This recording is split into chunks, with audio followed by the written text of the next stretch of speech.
for another Al Sol y Punto, although today it is surprisingly cloudy here in the south of Spain, and it's very hot and it was very windy. I've been looking for a place where it's like calm enough to record, so I hope that you can hear me well, and I just wanted to do a little update on my knitting challenge and tell you some things. So first, I would like to talk about the Knit 3 Words challenge. Then I wanted to talk about the things I learned in my last design creation.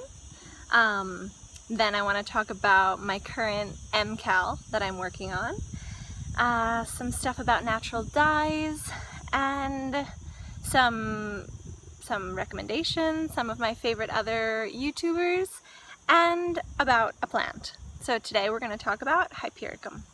Okay? Alright.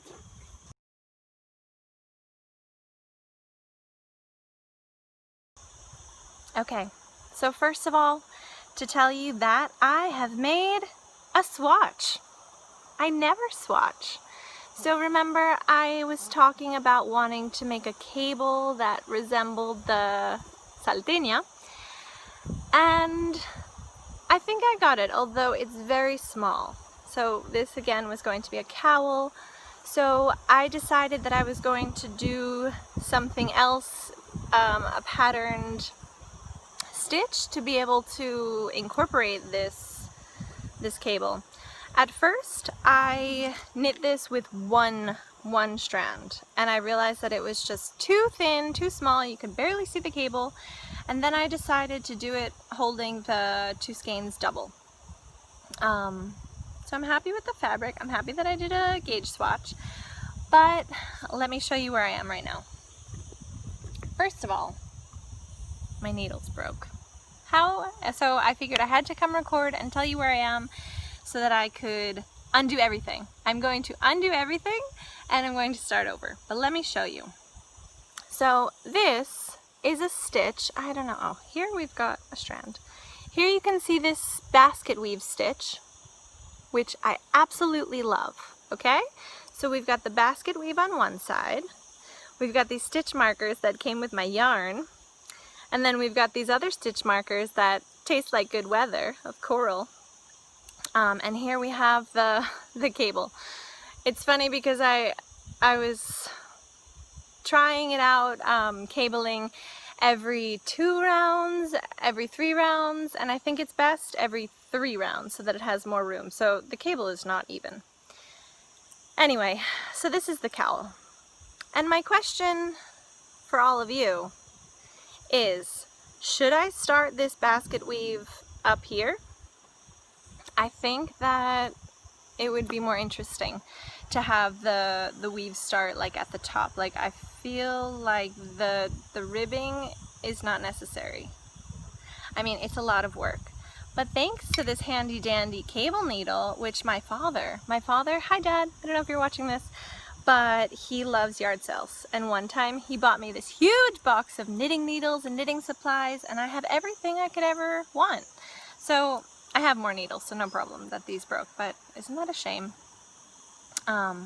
Yes. So, leave in the comments below if you think that I should undo all of this and start again, but with the weave starting from the beginning. I think so. So let me show you a drawing that I have. I'm not sure. Okay, so here you can see the first one. Right now it looks like this because it's got the ribbing on top, and then it has the basket weave, and then here's the cable in the middle, but I feel like it's just too much. So I'm thinking, go back, get rid of the ribbing on top. And now I want to either do increases along the side here, or maybe short rows here. What do you think would be better to make the cowl like grow like this? Suggestions in the comment below. And I'm going to be the annoying lady of the giveaways. So if you leave a comment below and subscribe, then I will do a giveaway on the 1st of August, and you could win some beautiful coral stitch markers. Okay? Okay. But you can leave a comment just saying hello, or you could tell me what you think I should do. Should I rip back? I'm not a person to rip back, but I'm thinking that I'm just going to take all of that out and start again with the basket weave from the top. And that will also go with the idea of intensity, because it's really intense to do all those cables. But honestly, it's a cowl, and I think it's worth it. I think it looks good. So let me know what you think I should do. Okay? Okay. I love giveaways. Actually, I won my first giveaway with Marta of Mad Fuzzy. Hi Marta, if you're watching. She has a podcast, the Mad Fuzzy podcast, and she is your sock obsessed host. She loves making socks, and she dyes her own Maine-made yarn, which is absolutely beautiful. And I won a giveaway with her yarn and a whole set of Knit Pro interchangeable needles and a teacup, a handmade teacup, pottery, and a bag full of honeybush tea, which is so incredibly delicious. And that was the coolest giveaway ever, my first giveaway.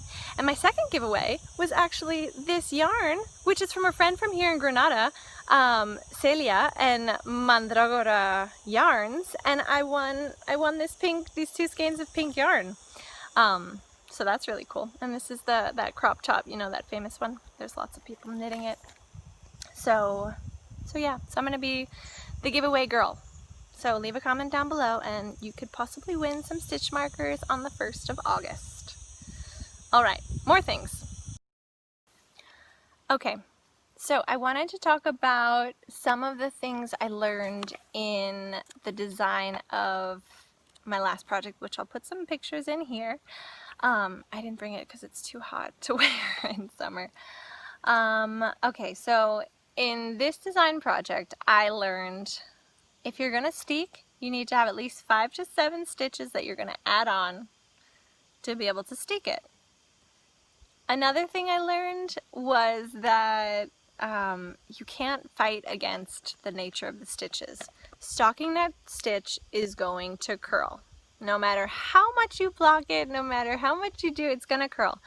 So seed stitch is amazing. Moss stitch, it's beautiful. Why not? You can't fight against the curl. The curl is beautiful. You can use the curl. Actually, I use the curl in some design elements.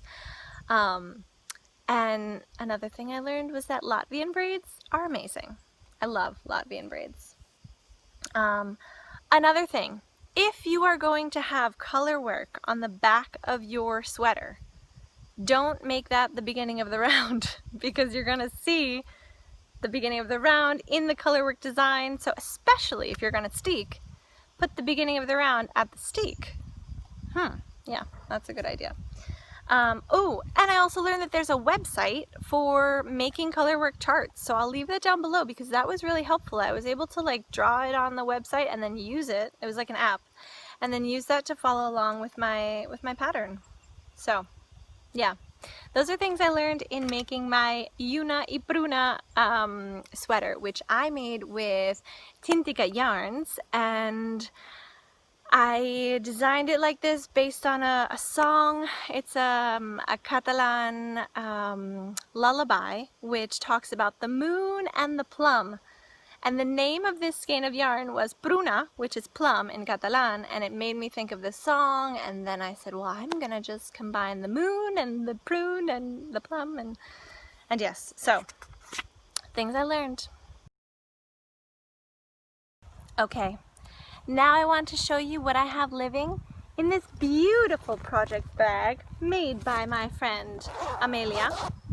So inside the project bag, I have a mystery cowl. I'm only going to show you the first clue and the yarn. So first of all, the yarn.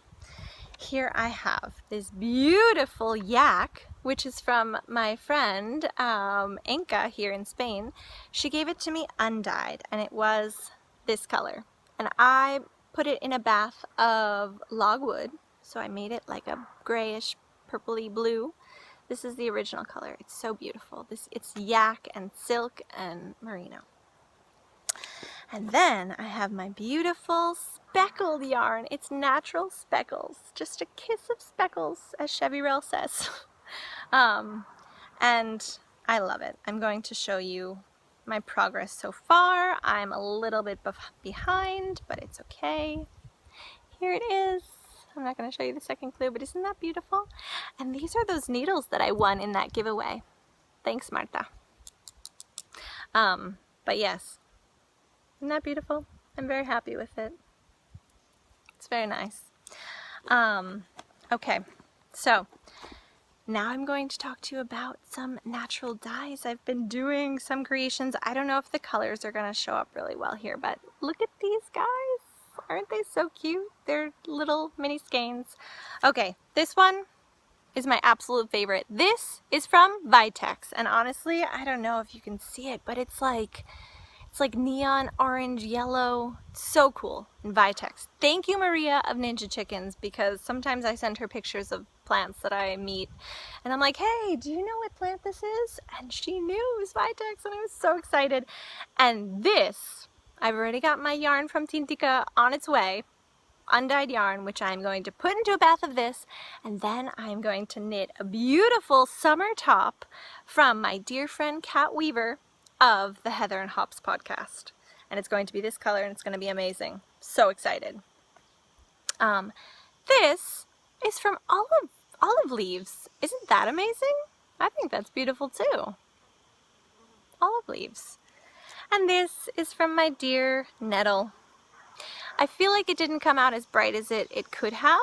Here, I'll show you all three of them together. It didn't come out as bright as it could have because I made Nettle infusion and then I didn't want to part with too much of it because I like to drink it, so I just put a little bit. But I think if I use fresh Nettle, it might be darker. We will continue experimenting. But look at these, aren't they so cute? Okay. All right. I think that's it for that. Okay, so the last thing I wanted to mention was all the people who are participating in the challenge. Most of them are in Spanish, so if you speak Spanish, you can watch them. I'm gonna leave links down below to all of the other people who are designing stuff for the Knit 3 Words Challenge. I'm not gonna talk about it now because I have a whole list here of all the people and all the videos I've seen, and it's wonderful, and there's so many people that I really love. So you should check them out. And that's all I have for today. I'm gonna go back down the hill. All right, thanks for watching. Ciao! Today I would like to talk about Hypericum perforatum. So the genus Hypericum, the family of Hyperaceae, I don't know how to pronounce it, has over 500 different species of herbs or low shrubs. But Hypericum perforatum is one plant that I know quite well here in Granada, in Europe. But it's native to Europe, but it was brought over to the Americas by Europeans, and it grows prolifically all around the countryside. It really likes sandy soil. I found it near rivers, I found it up on the mountains, I found it in like abandoned lots, so it is growing everywhere, and it's beautiful. Hypericum major is another plant that we have here in Granada, which I'll put some pictures of. It's really beautiful. It has these huge yellow flowers, and it grows really low to the ground.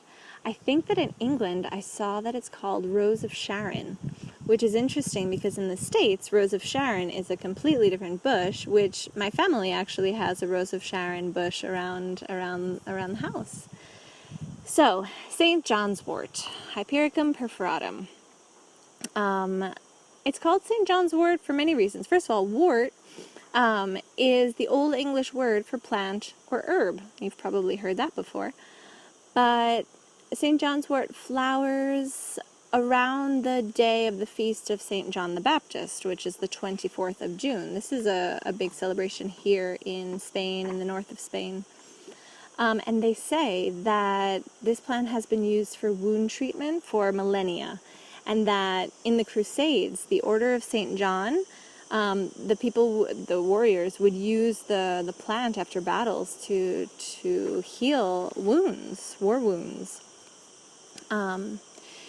If you look at the plant, you can see from above the leaves are in opposite directions, and they almost form like a cross. So if you look down on it, you can see a cross. And if you hold the leaves up to the light, you can see little translucent dots of glandular tissue, and so it looks perforated. So that is where the name Hypericum perforatum comes from. And another way to identify the plant for sure is that if you squish the flower buds or the flowers, you will see this like reddish purple liquid, the sap of the plant, the savia in Spanish. Yes, and it's a wonderful plant. I mean, you can use it for many different things. Just being with the plant is beautiful. If you want to make an oil with the plant or a tincture, these things are really lovely.